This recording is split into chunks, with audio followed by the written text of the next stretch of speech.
I'm Casey Hudson. I'm the executive producer for Mass Effect.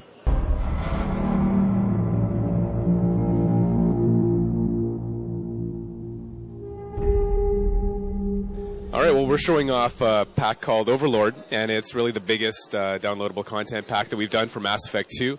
I think we're showing people that we have a real commitment to ongoing DLC. So it's not just weapons and items and stuff like that, but we're doing some real story stuff, and that's what we're doing with Overlord. It's about 2 to 2.5 hours of gameplay. It's a standalone story, so you can play it from the middle of Mass Effect 2 or if you finished it. And it's a really cool story. It's about a Cerberus scientist who has kind of experimented on his brother to see if he can get him to communicate with the Geth and learn more about them. But big surprise, the experiment gets out of hand, and now this AI is powerful enough that it's trying to escape the planet. And you, as Commander Shepard, are trying to keep it locked on this planet, going around to different outposts, and you're really trying to find this AI and destroy it. What we're trying to do is we're kind of transitioning from the assumption that people are still in the middle of playing Mass Effect 2. When we release a game, a pack like Kasumi, a new character, a bit of a mission, and we're kind of assuming that people are going to take that character and then do another playthrough of Mass Effect 2. At this point, lots of people are still playing Mass Effect 2. A lot of people have finished it.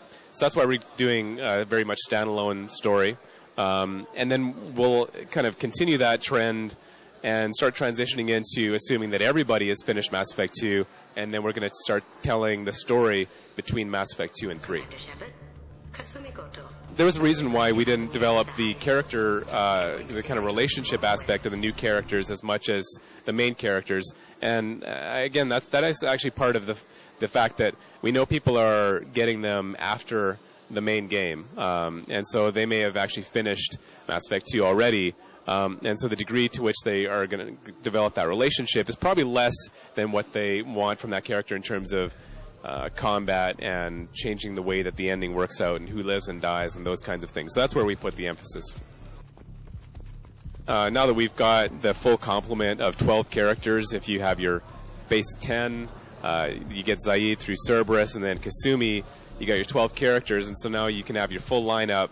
Now we can actually start building out the actual story experience. So that's what we're doing with Overlord, standalone experience, and then future downloadable packs, which we're actually working on right now. We'll continue to actually tell not just the ongoing story between Mass Effect 2 and 3, but also just really fleshing out the universe in some really fun ways that I think people have been asking about, including developing some of the characters that you may be familiar with in the Mass Effect universe.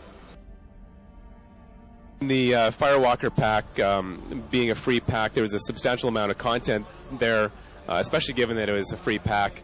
And it was also a way for us to start working back towards having the vehicle as part of the fundamental experience for the Mass Effect missions. And so with Firewalker, we introduced this vehicle. We got some feedback on it. It was generally really well received. And so now with Overlord, the vehicle is back, and it's still the Hammerhead from the Firewalker pack, but now we are able to introduce it in a really fundamental way. So it's actually the way that you get around this planet from one outpost to the other. And so it's kind of part of the world map for the Overlord DLC. But it's also something that we're doing further experiments with in terms of, there's actual platforming levels with the vehicle. It becomes, a pretty integral part of some of the bigger boss fights. So we're doing things with the vehicle and some of the other gameplay and puzzles as well that are kind of a way for us to not only experiment and have fun developing it, but also to give players a new experience, because we know that they're actually paying for something separate from the main game. So we want to give them experience that's really unique, and I think that's what they'll get with Overlord. Absolutely. What we're trying to do with Overlord in terms of its vehicle experience is, like I say, kind of working back to what people liked about the Mako missions in the first game. We knew what people didn't like were some aspects of the vehicle, the way it maneuvered and things like that. that's addressed with the new vehicle that we have. People did like the idea of these bigger worlds that kind of made it feel like you're in kind of a larger galaxy. And so we're trying to get back to that, and that's kind of what we're experimenting with in Overlord. You got a new vehicle. It's really maneuverable, really fun to drive, but you also have an incredibly rich environment. It's a beautiful environment with creatures and there's grass, there's trees and rocks and all these things that make it a very lush environment. But it's also a huge location, and it has all kinds of caves and things to explore.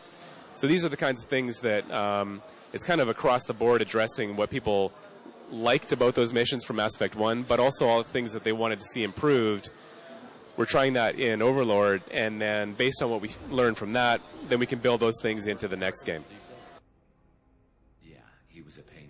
I think the DLC is a great way for us to, kind of develop our plan for what we want to do next in terms of, people will see in our DLC that the graphics look better and just the entire experience seems better somehow. And that's because we're able to learn from what we did on Mass Effect 2. Mass Effect 2 was a huge improvement over the first one. But having done that, we have a whole bunch of new tricks up our sleeve. And so that's what you start seeing in the DLC. And so that's why those end up being even better than the main game. But it's also a way for people to kind of explore stories that you wouldn't otherwise do. So we can kind of pick a really fun part of the fiction or a fun part of the larger story and explore that a little bit in a really fun way.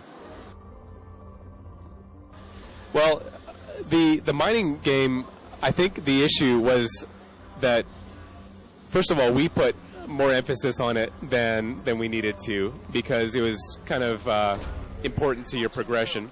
But also, I think people ended up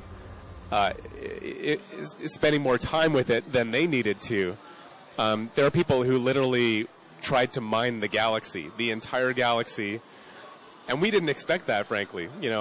So we've learned a lot from that, but we still want a way to kind of have you discover new planets, find new locations on them, and so that will continue to be a part of the experience. But we'll always learn from previous games and apply what we learn. You never can create perfection. We're extremely happy with what we did with Mass Effect 2. It's tied for second highest Metacritic of all time. So we certainly can't be disappointed with that. But in every aspect of it, we're always seeking perfection, and that's why we listen to feedback. There's 150 people that work on the game, but there are millions and millions of people who play it and have opinions about how they think we should be doing it. And we always look at that feedback, and that becomes a big part of how we build the next one. So I can go? Overlord will be for 560 Xbox points and $7. It'll come out in June, and it'll be on Xbox and PC. Joker, lose this channel.